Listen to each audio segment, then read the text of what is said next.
Many authors, including Bosserat 2011 and Coleman McIntyre 2019, among many others, have discussed inclusion and agree that inclusion as a concept is extremely difficult to define. Practitioners must accept that one individual's perception may not only differ from their own, but it may differ from other people's. This is evident when exploring the differences between different regions, authorities, and different countries. Yet it is even evident on a small scale, from one practitioner to another, even if they work within the same setting, the same school, or even the same classroom.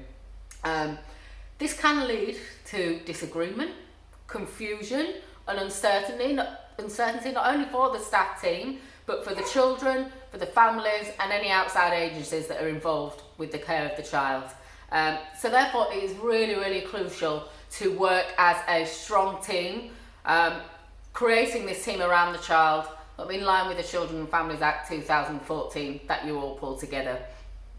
So in Europe today, it is considered fundamental to protect human rights and demand equality for all individuals, not only within education, but within the wider community. Many countries in 1994, they signed up with the UNESCO Salamanca Statement to say that they would not discriminate any child based on disability, gender, background, sexuality. And that's led to other pieces of legislation and acts that have followed in different countries. The Equality Act 2010 is an example in the United Kingdom, and there are many other pieces of legislation. It is generally agreed when looking at inclusion, however, that it should be the removal of any barriers that may prevent some individuals from having the same opportunities as their peers to succeed. The Organisation of Economic Cooperation and Development in 2012, when they were looking at different European interpretations of inclusion, they agreed that there were differences and there was not one universal definition. However, this is the closest that they summarised that most countries agreed inclusion should be. These children should be given the exact same rights to develop not only socially, emotionally and academically, but physically in a way that is free from prejudice and discrimination. Therefore, in all countries, law and policies are in place to ensure that this discrimination is not occurring in education.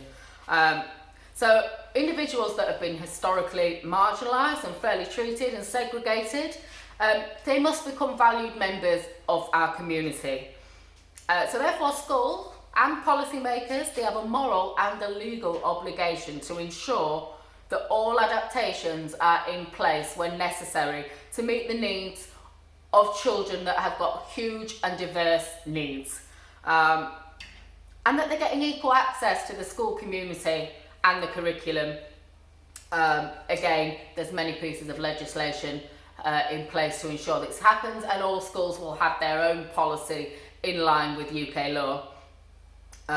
Some examples of this: in the Netherlands you have the Appropriate Education Act 2014, we have the SEND Code of Practice 0 to 25 2015 for the Department of Education in this country, alongside the Children's Act 2014, Children and Families Act and the Equality Act. The Children's Act 2014 is really trying to support special educational needs and disability children through integration and improvements in the SEND provision that is available in this country. So, on that note, full inclusion should imply that all children, regardless of their needs or disability, are educated within a mainstream school in their local community. Farrell 2000 talked about this, but also the Centre for Studies on Inclusive Education 2018 believe that with the right staff training, nearly all children can be successfully integrated into a mainstream. The Appropriate Education Act 2014 in the Netherlands also shares this ethos that all children with the right adaptations and support in place can be included in a mainstream school. Gubbles et al. 2017 talk about this. So, is that the case? In this particular setting that is going to be discussed in this blog, it's an independent special school. primarily for children with emotional, social, behavioural and mental health related conditions. They all have an education and healthcare plan, and the students' age is wide-ranging alongside their diverse needs and requirements and conditions. This is quite different in practice to the Netherlands. They use a more separate system, and children are quite often segregated in terms of their diagnosis. Schumann 2011 and Peach 2016 discussed this and how that differs from perhaps our provision here in the UK. So if inclusion can only happen in a mainstream school, it can be argued, well, how does this happen in a specialist setting? And saying that the children that are in the special school are being segregated, they're not being included. Farrell 2000, Gorman and Judy 2010, they talk about this, and Haig 2016, among others. However, inclusion can take many different forms, and what is the best solution for one child is not necessarily the best solution for another, even if they have the same diagnosis. Quarmby 2006 and McConkey et al. 2015 discuss how this inclusion may look different for each child. Most of our students in this setting that we're discussing have been excluded from a mainstream school. So they started their education in a mainstream school, but challenging or unwanted behaviour has led to them being excluded and finding themselves within a specialist provision. So often when they reach the setting, they're at their lowest point in terms of their confidence, in terms of feeling misunderstood and unwanted. So was it that their behaviour was so unacceptable, or was it that the mainstream schools were not able to adapt in terms of UK policy to meet their needs? Many authors have talked about how if mainstream inclusion is going to be successful, major changes and fundamental changes would need to happen in mainstream. This would require extra funding, extra knowledge, extra training, and many schools and staff are still resistant to change. Harvey and Bowles 2010 are just one of the authors that discussed this.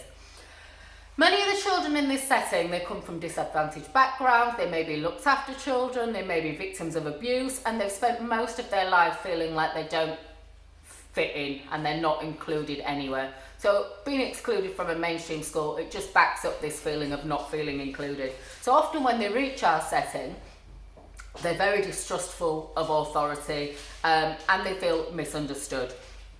But the nature of the small, caring, specialist school and the environment with a dedicated staff team ensures that we work together with the children to find a way that works best for them, and we're very lucky to be able to do that. Research has consistently shown that special schools hold a valuable place in society today, in the UK and across Europe. Farrell 2004, Pereira 2018, but also the Good School Guide 2018 discuss how they are still valuable and necessary. For many of our students, our school is the first place where they've ever felt included and part of a community. Many authors discuss how important this feeling of community is for children's well-being and development. A very basic example of this is one child that came to us from a mainstream school. He has a physical disability as well as being on the autistic spectrum. And he explained how since starting at our school, it is the first time in his life that he's not felt different to his peers, or he's not felt that he stood out for the wrong reasons, and how important this was to him and how that made him feel. But also it was the first time in his life at 10 years old that he'd had a piece of work displayed on the board. Because his disability means that his presentation can be poor, he'd often been overlooked. So in line with the Children's and Families Act 2014, highlighting how important it is for children with SEND to feel equal to their peers. We do that while we celebrate achievement on any factor, no matter how small, achievement and differences are celebrated. Social inclusion, therefore, is one of the most arguably important aspects of inclusion. A strong sense of community it's believed will lead to academic motivation alongside strong social emotional competence, and therefore it will decrease unwanted behaviour. Solomon et al. 2000 and Prezant 2016 are just a couple of the authors that discuss this. Lee et al. 2014 and Limuli et al. 2015 and the Centres for Studies on Inclusive Education 2018 all agree that mainstream inclusion is the first option. However, if it cannot be achieved, specialist settings hold a valuable place in meeting the needs for some learners, and staff often have a more accepting and positive attitude towards these individuals. So, although we are a specialist provision, we ensure that the children are provided with the same opportunities for academic achievement as they would have in a mainstream school. Many of our students will leave with GCSEs or equivalent. However, it is recognised that this is not necessarily the correct pathway for all of our students. We offer a vocational route as well as an academic route, which in principle is similar to the Netherlands vocational educational training system, which offers different pathways to students with special educational needs and disabilities, trying to streamline education and qualifications and make sure that children with special educational needs and disabilities are not leaving school at 16 with no progression and nowhere to go. The decision of which path the student takes is a collaborative approach with the families, the child, the school and other agencies, which differs somewhat to the Netherlands, who have less parental involvement with the big decisions. Waltz 2015 and Pilch 2016 discuss how there's much less parental involvement in the Netherlands to here in the UK. So within this setting then, there are many areas of good practice. All the children's opinions are respected, they're listened to, and a positive two-way relationship is encouraged. This is in line with the United Nations Rights of the Child Agenda, 1989, Article 12 and Article 13, which is about children's voice and freedom of expression. So upholding student voice, as discussed by Flynn 2012, is really, really important. Not only for staff morale, but for the students' development and well-being.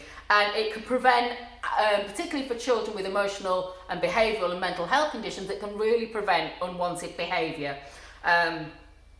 We've seen this time and time again within our setting. When the children come to us, they build that relationship and their attitudes towards education changes.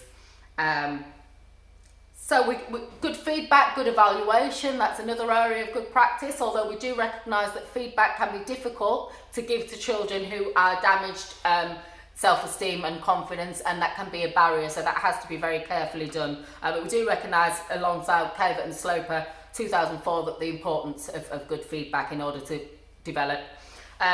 Teaching staff therefore are responsible for planning lessons that includes all pupils, differentiated for different students in line with their own individual outcomes from their EHCP plans or areas that they need to develop and work on.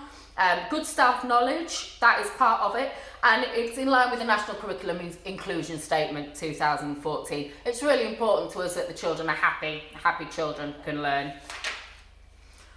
We have less formal activities sometimes, so children can learn through exploration and interaction.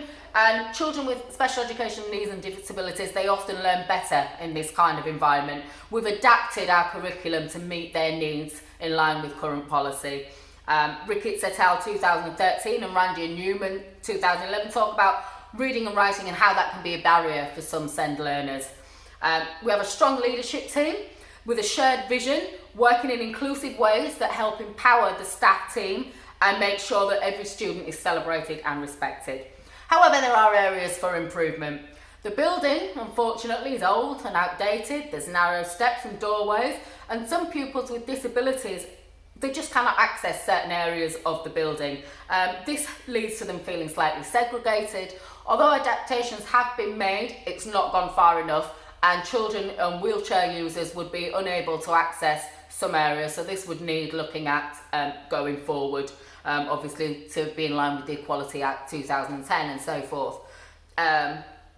Resources can be lacking due to the nature of the students and the nature of the schools. Things get broken, and the funding often goes on high staff to pupil ratios rather than funding for resources, unfortunately, sometimes.